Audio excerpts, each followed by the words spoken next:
buenos días. Nuevamente con ustedes, Fe Viva en su canal Dios y la religión católica. Espero que se encuentren todos muy bien. Eh, Me extraña que la gente, o sea, no sé, lo que pasa es que con este canal, este plataforma de YouTube se pierde mucha información, ¿cierto? O sea, se pierden mucho las actividades de las personas, los movimientos que hacen las personas cuando escuchan los videos. Yo les recomiendo que si a ustedes no les llega alguno de mis videos, traten de, como están inscritos, apaguen la inscripción y vuelven y la encienden, porque es que esta plataforma es muy peligrosa en ese sentido, ¿ok? El tema de hoy, tal vez ustedes van a decir que es muy trillado, pero en realidad no es trillado y es un tema que debe preocuparnos mucho a todos porque a todos nos concierne.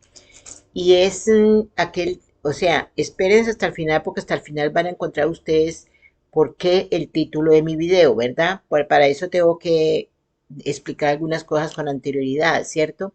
Y no se esperen hasta el final para dedito arriba, ¿verdad?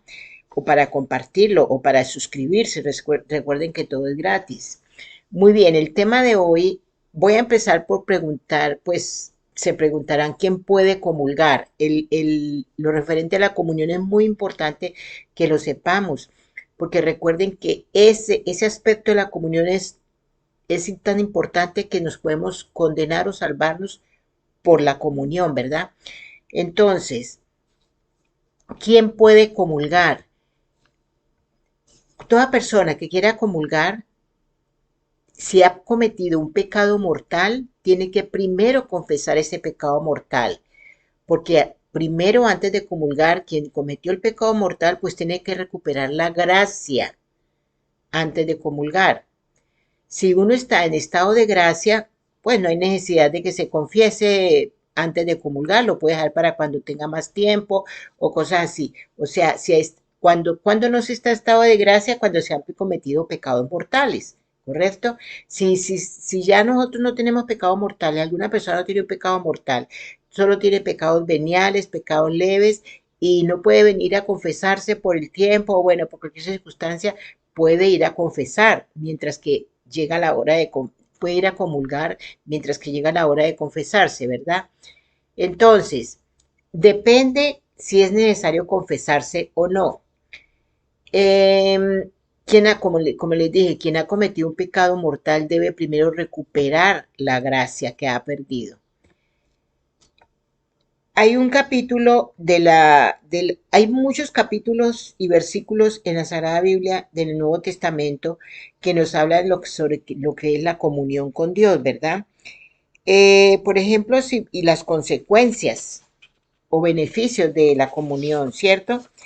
Entonces, uno de esos capítulos dice, si no comen que es Juan capítulo 6, versículo 23, si no comen la carne del Hijo del Hombre y no beben su sangre, no tienen vida en ustedes.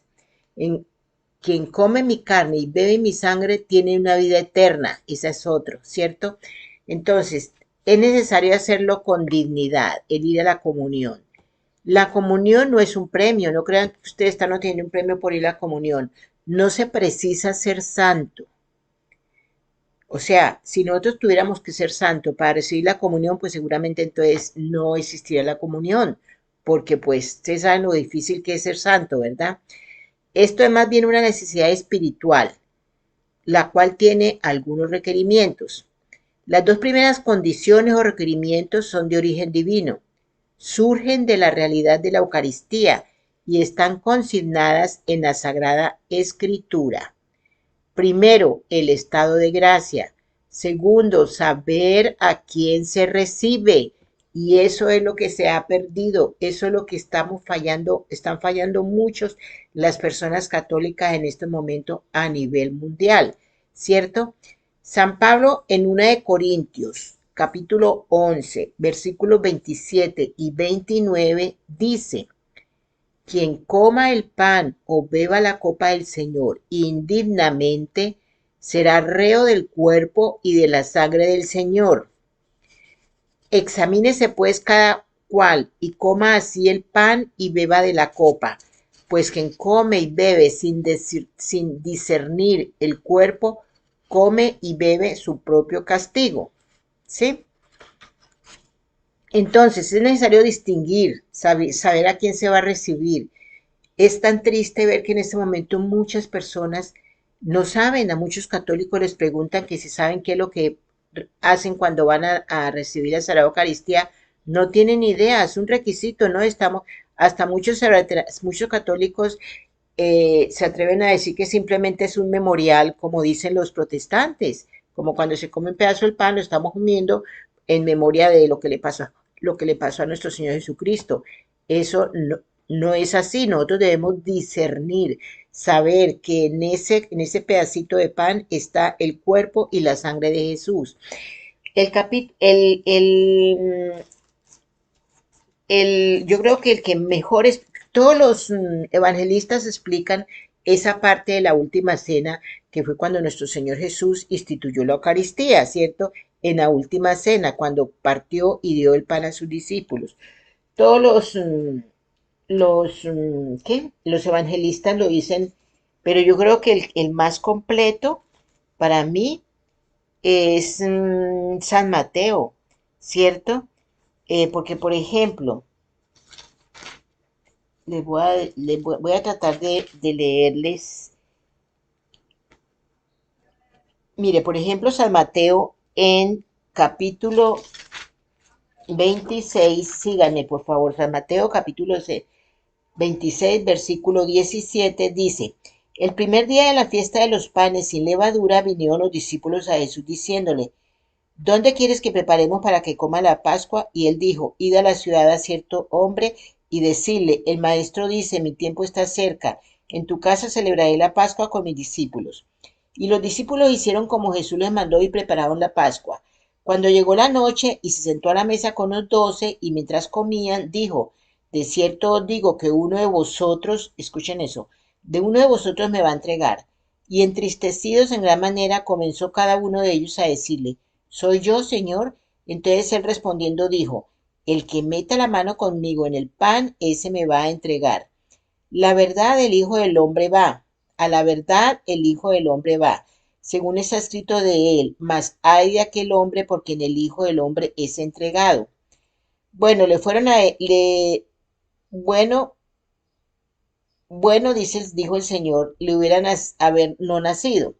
Entonces respondiendo Judas, el que le entregaba, dijo, soy yo, maestro, le dijo, tú lo has dicho. Y mientras comían, tomó Jesús el pan y bendijo y lo partió y dio a sus discípulos y dijo, tomad, comed, esto es mi cuerpo. Ahí lo dice bien clarito. San Mateo es el que dice bien clarito que tomen y coman el cuerpo. Comed, dice, tomad, comed, esto es mi cuerpo. Los otros evangelistas no lo dicen tan claro. Y tomando la copa y habiendo dado gracias, les dio diciendo, bebed de ella todos, porque esto es mi sangre del nuevo pacto, que por muchos es derramada para remisión de los pecados. Y os digo que desde ahora no beberé más de este fruto de la vid hasta aquel día en que lo beba de nuevo con vosotros en el reino de mi Padre. Entonces, la cita de San Mateo es la que los evangélicos no conocen. No conocen o se ponen una venda cuando la leen, porque ellos no quieren reconocer que la sagrada hostia es el cuerpo y la sangre de nuestro Señor Jesucristo y que Él dijo que debíamos de comerla y beberla para tener la vida eterna, ¿cierto? Tal como dice Juan en su capítulo 6, versículo 53, que se lo repito, si no comen la carne del Hijo del Hombre y no beben su sangre, no tienen vida en ustedes. Ahora, 1 de Corintios capítulo 1, versículo 9 dice, fiel es Dios quien los ha llamado a tener comunión con su Hijo Jesucristo, nuestro Señor. Entonces, eh, debemos discernir, es lo que no está ocurriendo en este momento, ¿verdad?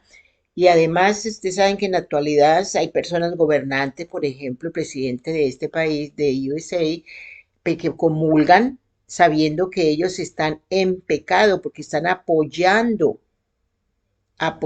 por ejemplo, el aborto. Sí, metámosle un poquito de política en este momento. Recordemos que no podemos elegir a aquellos gobernantes que apoyan, atentan contra la vida, que apoyan a los que atentan contra la vida, o sea, apoyan a los que favorecen el aborto, la eutanasia, el suicidio, etcétera, etcétera, ¿verdad? Entonces, es necesario que distingamos estar en amistad con Dios. La teología lo llama estar en estado de gracia. Se pierde por el pecado mortal ese estado de gracia, ¿sí? Porque al romperse se rompe la comunión de vida con Dios cuando se llega al pecado mortal, ¿sí?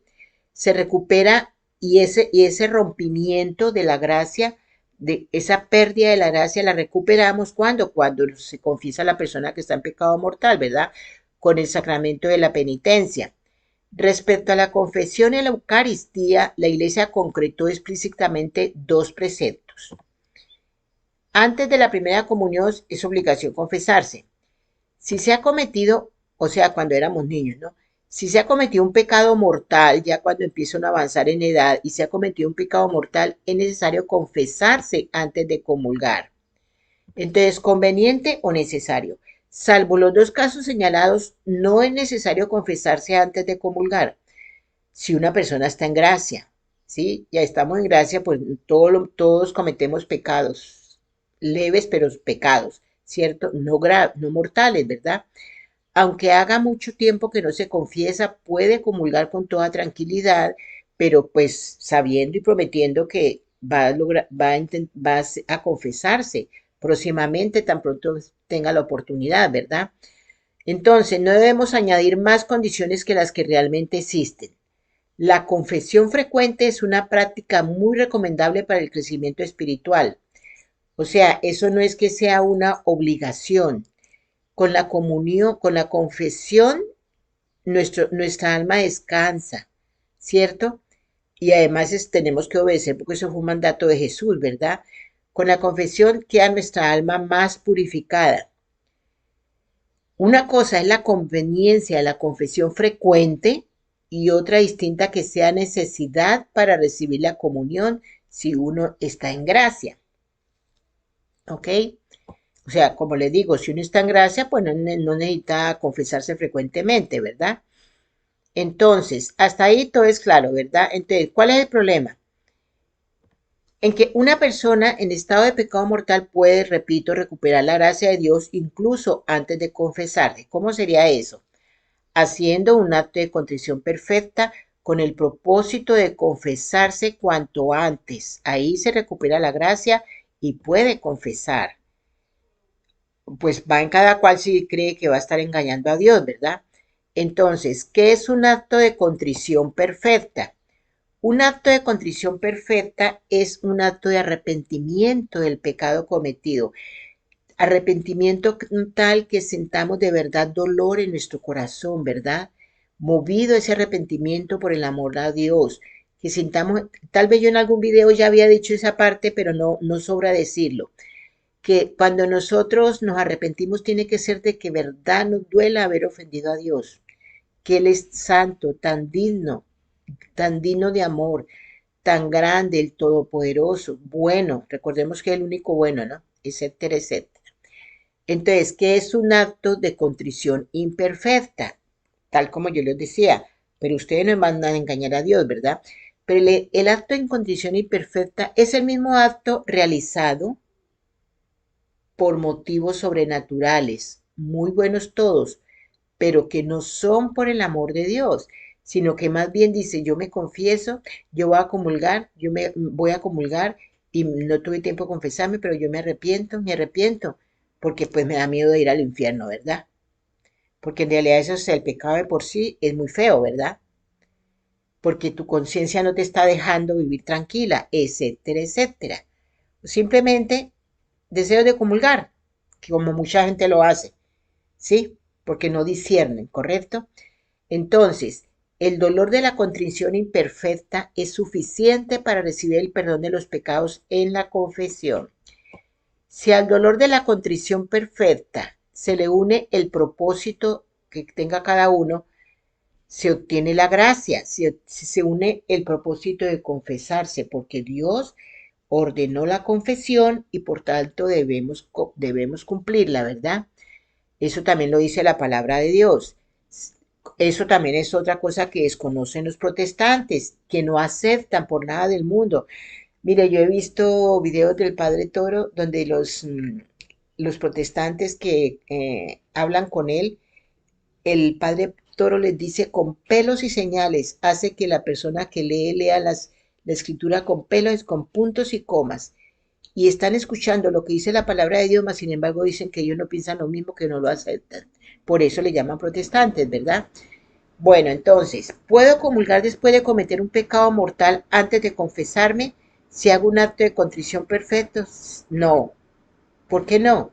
Los sacramentos dignamente recibidos, entonces le aclaro esto, repito, si nosotros cometemos un pecado mortal, no podemos comulgar hasta que no nos hayamos, hasta que no hayamos hecho un acto de, hasta que no nos hayamos confesado, ¿sí?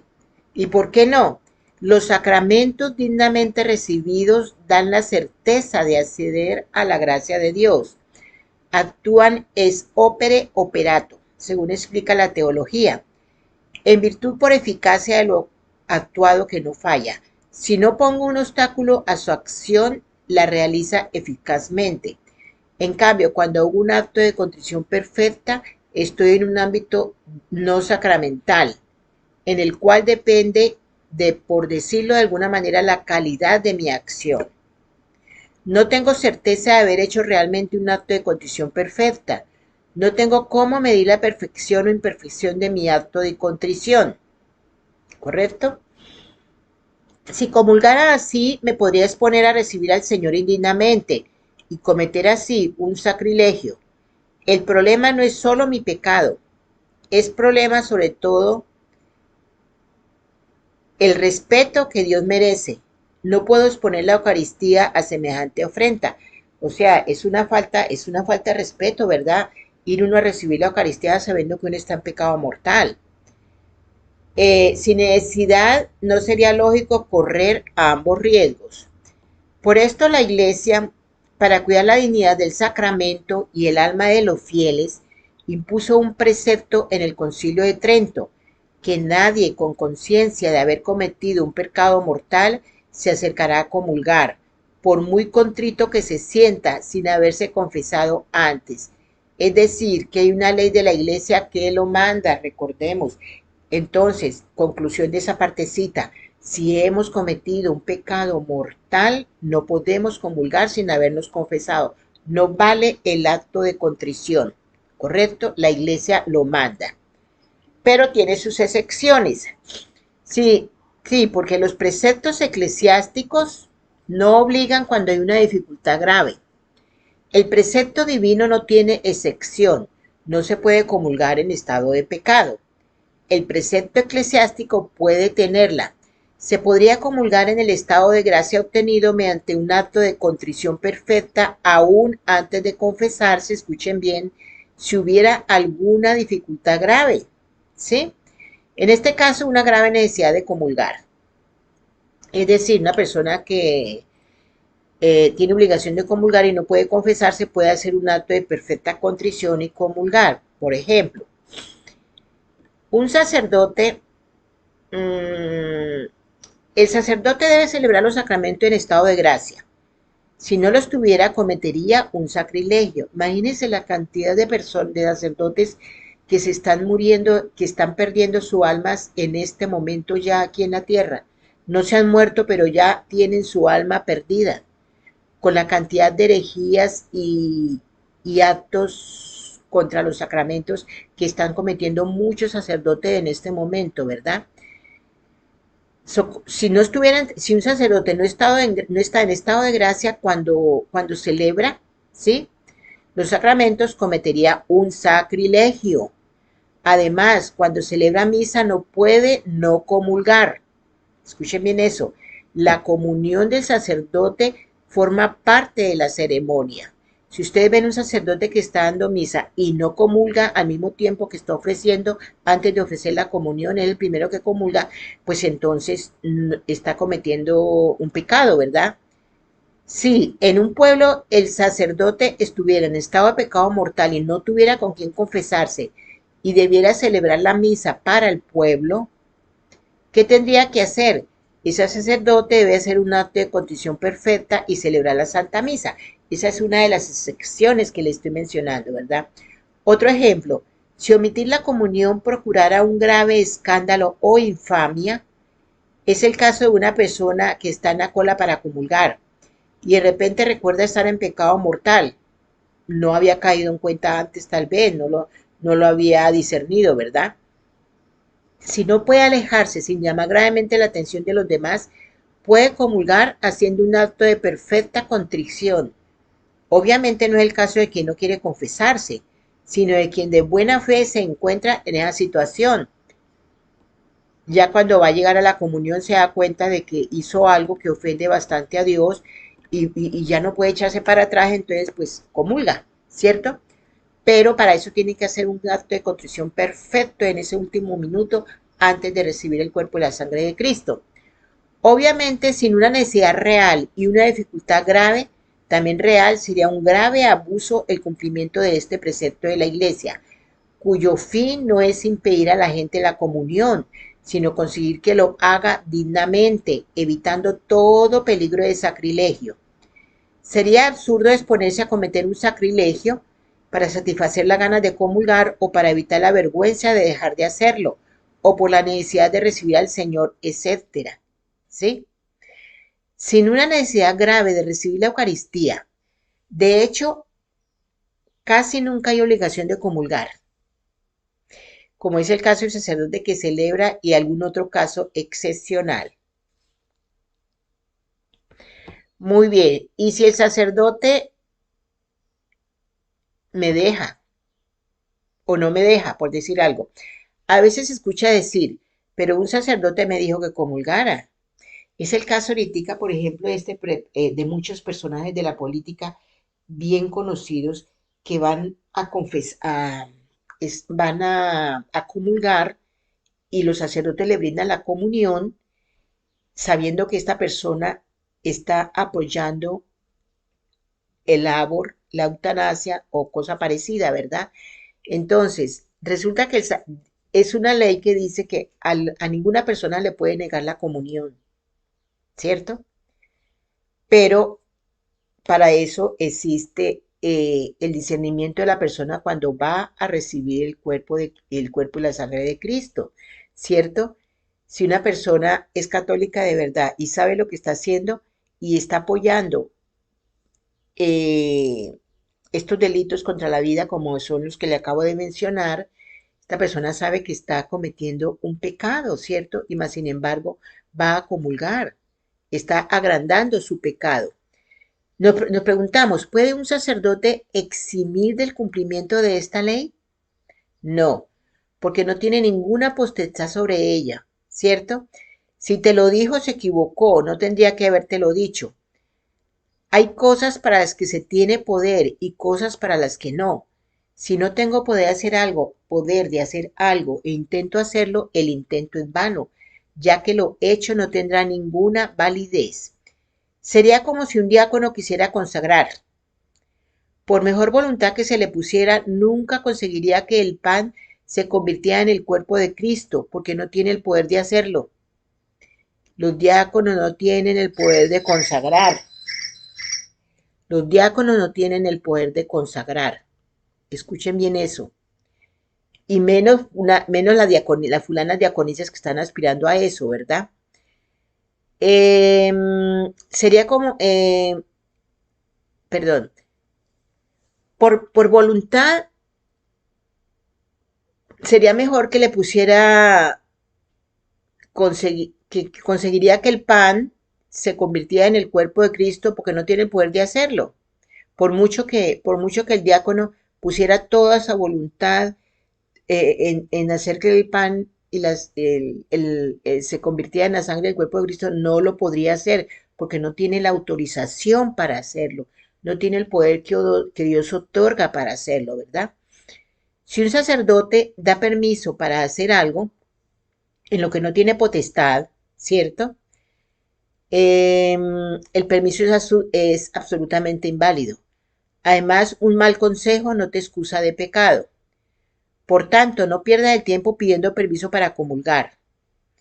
Estar en condiciones de comulgar o no hacerlo no depende del sacerdote que tengas delante. Por otro lado, salvo el caso de personas que viven en situaciones irregulares, la solución es muy sencilla: acudir a confesarse. Pero no es tan sencilla tampoco, porque si vive en situación irregular, va y se confiesa y continúa en situación irregular, no está haciendo nada, está aumentando su pecado, agravándolo más, ¿verdad? Entonces, ¿para qué ir a misa si no puedo comulgar? Se preguntarán muchos, ¿verdad? Para ofrecer a Dios el sacrificio redentor de Cristo. O sea, ¿para qué vamos a la misa? Pues para ofrecer a Dios el sacrificio redentor de Cristo. Es el objeto de la misa. Es cierto que la Iglesia recomienda para una participación más plena que aquellos que están en condiciones de hacerlo comulguen, pero esto no quita que se pueda participar activamente en la misa sin comulgar. O sea, puede suceder, no puedes, o sea, yo personalmente en este momento no le encuentro ningún sentido ir a la Santa Misa y no comulgar, porque estoy hablando para mí, personalmente para mí, el objetivo de ir a la Santa Misa es poder precisamente comulgar, estar en comunión con nuestro Señor Jesús, ¿sí? O si no, pues no tiene, para mí no tendría sentido, ¿verdad? Yo pienso que así es como debe uno, o sea, si se piensa así y se actúa así y se llega a un estado en que uno vaya más que todo por recibir el cuerpo y la sangre de Cristo, por tener la dicha de hacerlo, es lo que pues pienso yo que es lo que impulsaría a las personas a no perderse muchos días en la semana de ir a la Santa Misa, porque yo personalmente voy a la Santa Misa varios días en la semana, cada vez que puedo, no solo los domingos, pero porque me siento feliz ir a poder compartir y recibir el cuerpo y la sangre del Señor Jesucristo, ¿verdad? Pero esto no quita que se pueda participar en la misa sin comulgar, aclaro, son dos cuestiones distintas. Y la comunión siempre presupone las debidas disposiciones, sin las cuales haría daño, mucho daño al alma de quien comulga. Además, en el caso de la misa dominical, no asistir a misa, escuchen bien, en el caso de la misa dominical, eh, añadiría otro pecado mortal a la persona que no va a la Santa Misa, porque eso es un mandato de Dios. Recuerden los mandamientos. Muchas personas no toman en cuenta los mandamientos de la ley de Dios. Y uno de los mandamientos de la ley de Dios es que es cumplir con las fiestas de guardar. Y para eso la iglesia estableció Dios mismo, Jesús mismo, estableció el domingo. Dios estableció el domingo, no el sábado, como dicen los protestantes. Ese sería otro tema. Pero Dios estableció el domingo, confirmado por Jesús en el Nuevo Testamento, se estableció que el domingo es el que se designa para la adoración a Dios, para compartir con Dios, ¿verdad? O sea, en el caso de los católicos, para celebrar la Santa Misa, ¿verdad? Eh, el cumplimiento del precepto dominical es absolutamente independiente de la comunión. Se lo cumple con la asistencia a misa y punto. Pero vuelvo y repito, o sea, eso para mí eso sería algo incompleto, ¿cierto? Es como cuando se va a una fiesta donde hay un buen buffet para uno aprovechar la fiesta y no coma uno en la fiesta. O sea, como que no está uno completo, ¿verdad? Bueno, pues al menos eso me pasa a mí. La, la Iglesia ha insistido tanto en este tema en documentos recientes que resulta realmente doloroso que haya quienes propongan una práctica contraria a esta enseñanza.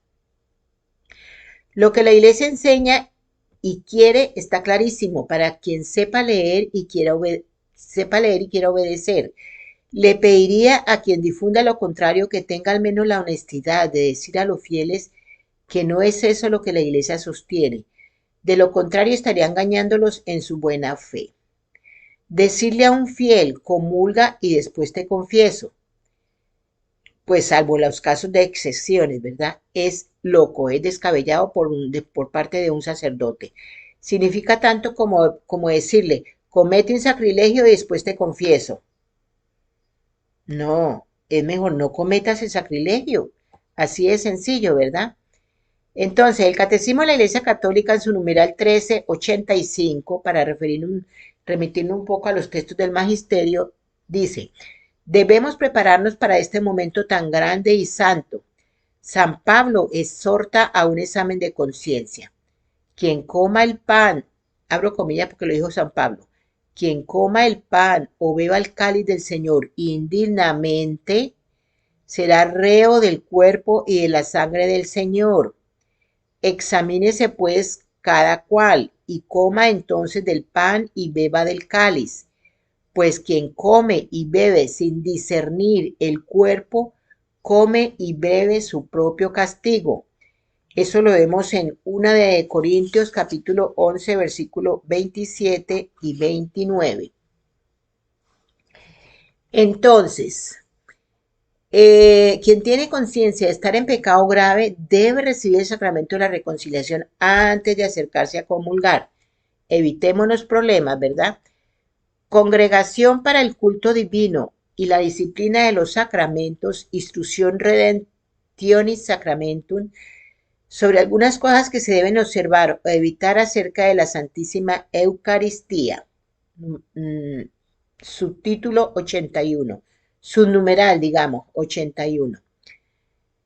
La costumbre de la Iglesia manifiesta que es necesario que cada uno se examine a sí mismo en profundidad, para que quien sea consciente de estar en pecado grave no celebre la misa ni comulgue el cuerpo del Señor sin acudir antes a la confesión sacramental, a no ser que concurra un motivo grave y no haya oportunidad de confesarse. En este caso, recuerde que está obligado a hacer un acto de contrición perfecta, que incluye el propósito de confesarse cuanto antes. Y en el subnumeral 87 dice, la primera comunión de los niños debe estar siempre precedida de la confesión y absolutamente sacramental, tal como les dije anteriormente, ¿verdad? Ahora, San Juan Pablo II, encíclica Eclesiastes de Eucaristía, dice en su numeral 36, la comunión invisible, aun siendo por naturaleza un crecimiento, supone la vida de gracia por medio de la cual se nos hace partícipes de la naturaleza divina. 2 de Pedro 1, versículo 1, 4. Así como la práctica de las virtudes de la fe, de la esperanza y de la caridad. En efecto, solo de este modo se obtiene verdadera comunión con el Padre, el Hijo y el Espíritu Santo. No basta la fe, sino que es preciso perseverar en la gracia santificante y en la caridad, permaneciendo en el seno de la Iglesia con el cuerpo y con el corazón. Es decir, hace falta, por decirlo con palabras de San Pablo, la fe que actúa por la caridad.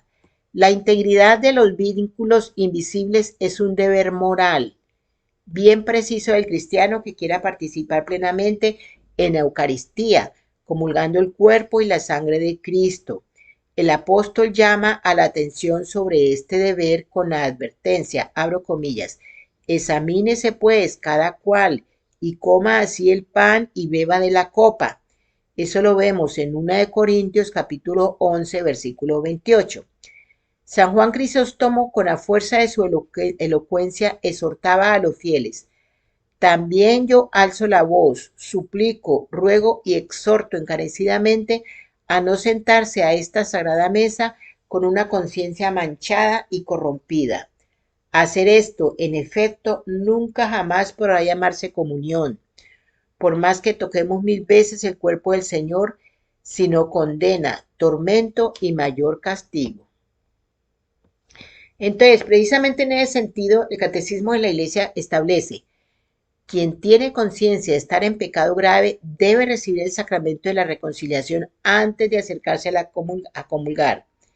Deseo, por tanto, reiterar que está vigente y lo estará siempre en la Iglesia la norma con la cual el Concilio de Trento ha concretado la severa exhortación del apóstol Pablo, al afirmar que para recibir dignamente la Eucaristía, abro comillas, debe preceder la confesión de los pecados cuando uno es consciente de pecado mortal.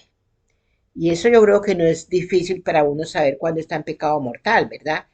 O sea, que nadie me venga a decir que no sabe cuándo comete un pecado mortal a estas alturas de la vida.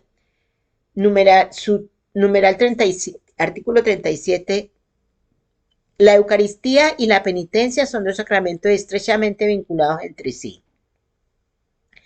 La Eucaristía, al hacer presente el sacrificio redentor de la cruz, perpetuándolo sacramentalmente, significa que de ella se deriva una exigencia continua de conversión, de respuesta personal a la exhortación que San Pablo dirigía a los cristianos de Corinto. Abro comillas: en nombre de Cristo os suplicamos, reconciliaos con Dios. 2 de Corintios capítulo 5 versículo 20. Así pues, si el cristiano tiene conciencia de un pecado grave, está obligado a seguir el itinerario penitencial mediante el sacramento de la reconciliación para acercarse a la plena participación en el sacrificio eucarístico. Instrumentum Laboris del 11º Sínodo de Obispos, eso fue en octubre del 2005. En su numeral 13 dice: la pertenencia a la Iglesia es prioritaria para poder acceder a los sacramentos.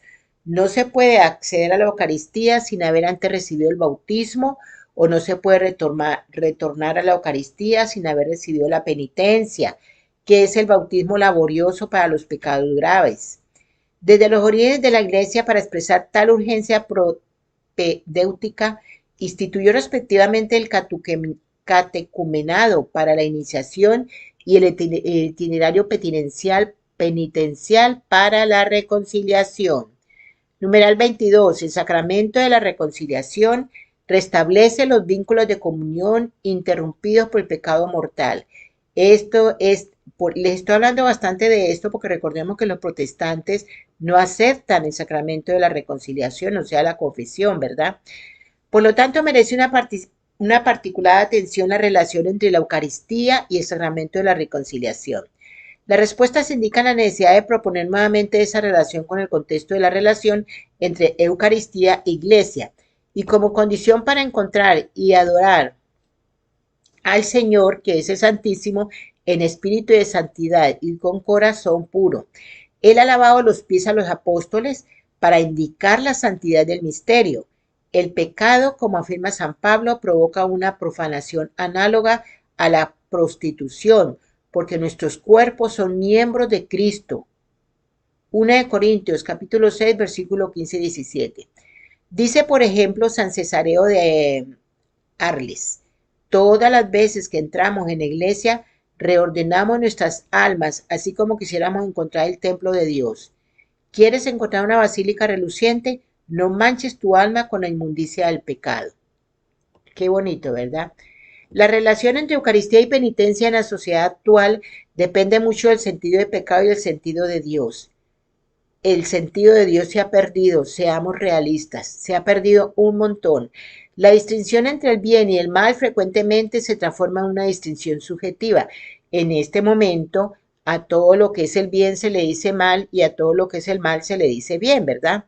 El hombre moderno, insistiendo unilateralmente sobre el juicio de la propia conciencia, puede llegar a trastocar el sentido del pecado, cosa que está ocurriendo en la actualidad. Todos lo sabemos que es así. Numeral 23. Son muchas las respuestas que se refieren a la relación entre Eucaristía y reconciliación. En muchos países se ha perdido la conciencia de la necesidad de la conversión antes de recibir la Eucaristía. El vínculo con la penitencia no siempre es percibido como una necesidad de estar en estado de gracia antes de recibir la comunión. Por lo tanto, se descuida la obligación de confesar los pecados mortales. También la idea de comunión como alimento para el viaje ha llevado a infravalorar la necesidad del estado de gracia. Al contrario, así como el nutrimento presupone un organismo vivo y sano, así también la Eucaristía exige el estado de gracia para reforzar el compromiso bautismal. No se puede estar en estado de pecado para recibir aquel que es remedio de inmortalidad y antídoto para no morir. Entendemos que él dice no morir, ¿verdad? Que nuestra alma no muera, porque ya sabemos que nuestro cuerpo nadie se libra de eso, ¿verdad? Muchos fieles saben, y cuando hablamos en la palabra de Dios, cuando se refiere a morir, es cuando se va al infierno, ¿verdad?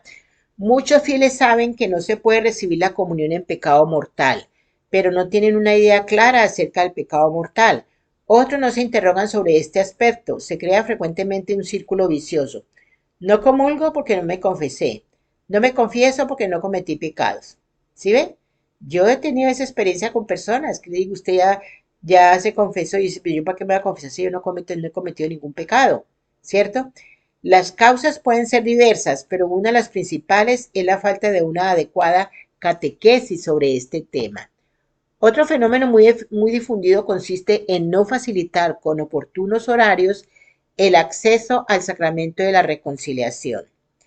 En ciertos países la penitencia individual no es administrada. En el mejor de los casos se celebra 2 veces al año una liturgia comunitaria, creando una fórmula intermedia entre el segundo y el tercer rito previsto por el ritual.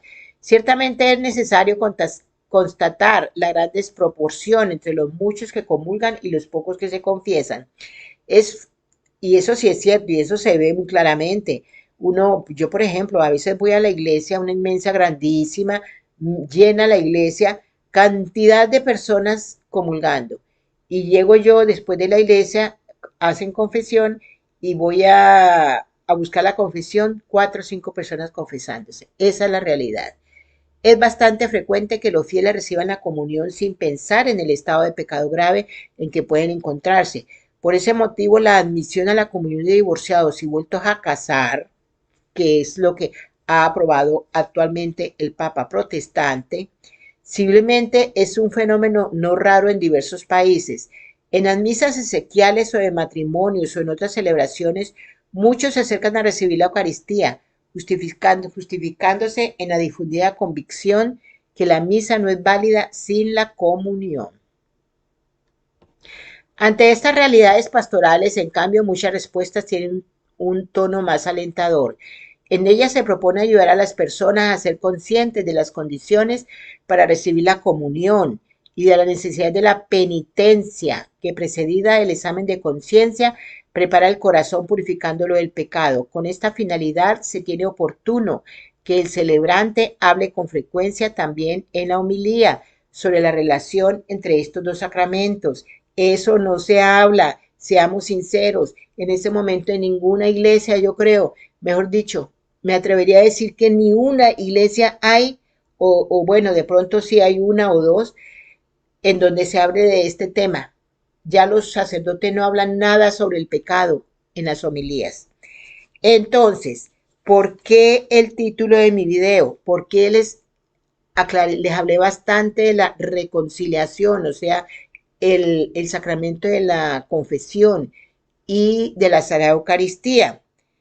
Porque resulta que San Mateo, cuando Jesús en la última cena dijo que uno lo traicionaría, en San Mateo capítulo 13, versículo 18, Judas le preguntó, ¿seré yo, maestro?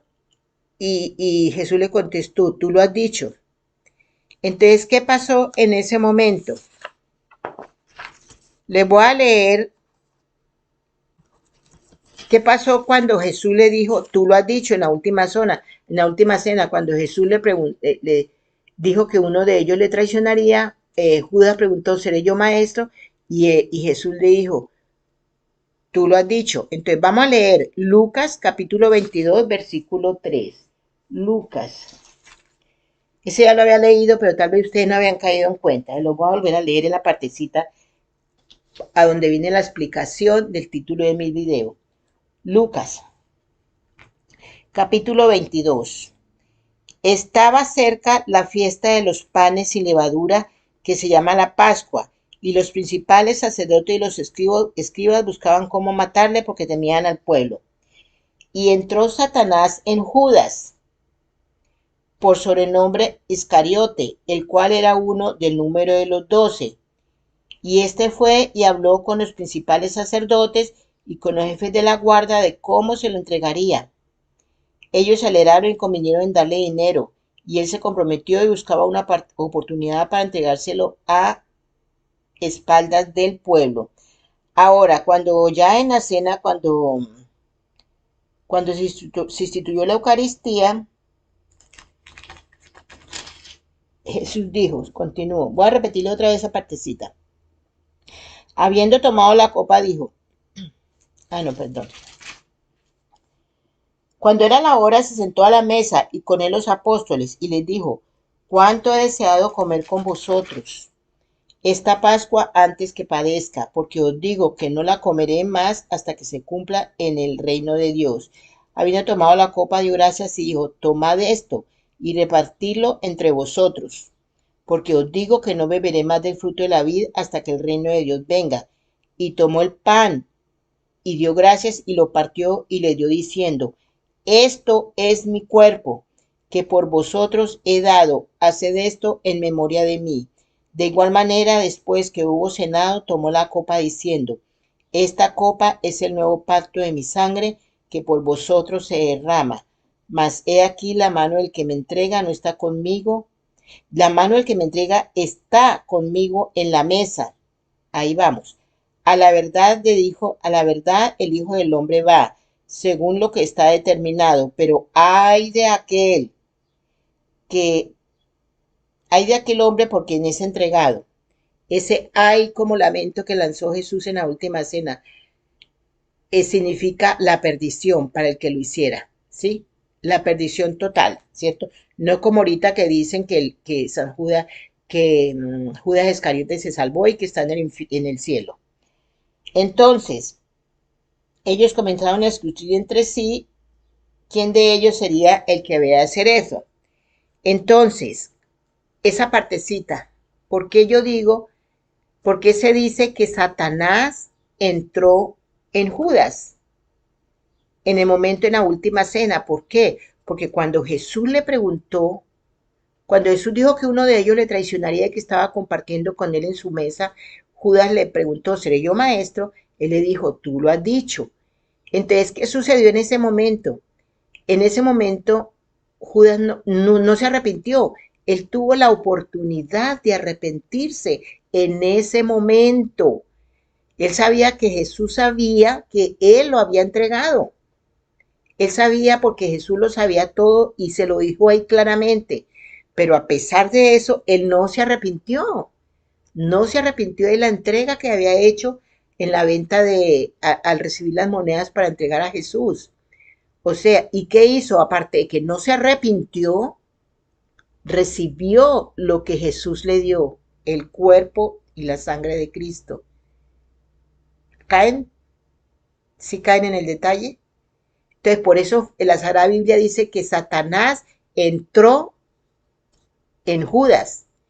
Entonces, eso mismo sucede, señoras y señores, lo que me están escuchando, cuando ustedes van a comulgar estando en pecado, ¿qué sucede? Se están condenando. Por eso San Pablo dice, como le leí anteriormente, quien coma el cuerpo y la sangre de Cristo sin discernir, sin haberse confesado, ¿cierto? Sin arrepentimiento, están comen y la sangre de Cristo están van hacia su propia condenación, comen y beben su propia condenación. Así es que ojo con eso. Yo por eso quería aclararles que por eso Satanás está feliz cuando las personas hacen eso. Satanás está con las personas que van a comulgar estando en pecado. Lo dice la palabra de Dios. Y lo quería aclarar porque muchas personas están cayendo en ese gran pecado. No que porque un presidente lo hace, tenemos que hacerlo nosotros, porque sabemos nosotros la fe que con los que estamos viviendo, tenemos la fe de la iglesia, la fe católica, la fe de Dios, que nos enseña todo lo que tenemos que saber para nuestra salvación. Entonces, no es que porque un sacerdote lo dijo, tenemos que hacerlo, o que porque el Papa lo dijo, cosas que el Papa diga o deje de, o un sacerdote diga que van en contra de la palabra de Dios, nosotros nos condenamos si hacemos lo que el Papa hace, ¿correcto? Entonces, simplemente quería aclararles eso porque hacía rato que estaba con esta idea de que sepan que cuando comemos y bebemos el cuerpo y la sangre de Cristo estando en pecado, Satanás está con nosotros, entra en nosotros. Entonces, yo no pienso que alguien que lo sepa quiera estar con Satanás, ¿verdad? Pero, más sin embargo, muchas personas lo hacen. Espero que les haya quedado muy claro este temita de la Sagrada Comunión. Espérenme de la comunión, sobre todo de la reconciliación y lo feliz que hace a Satanás todo este tema, ¿verdad? La desobediencia a todo este tema. Entonces, esperen mi próximo video que les aseguro que va a estar bueno, ¿verdad? Recuerden compartir, dedito arriba, no cuesta nada, y suscribirse. Esperen mi próximo video. Les deseo un feliz día, una feliz tarde o una feliz noche y que Dios los bendiga.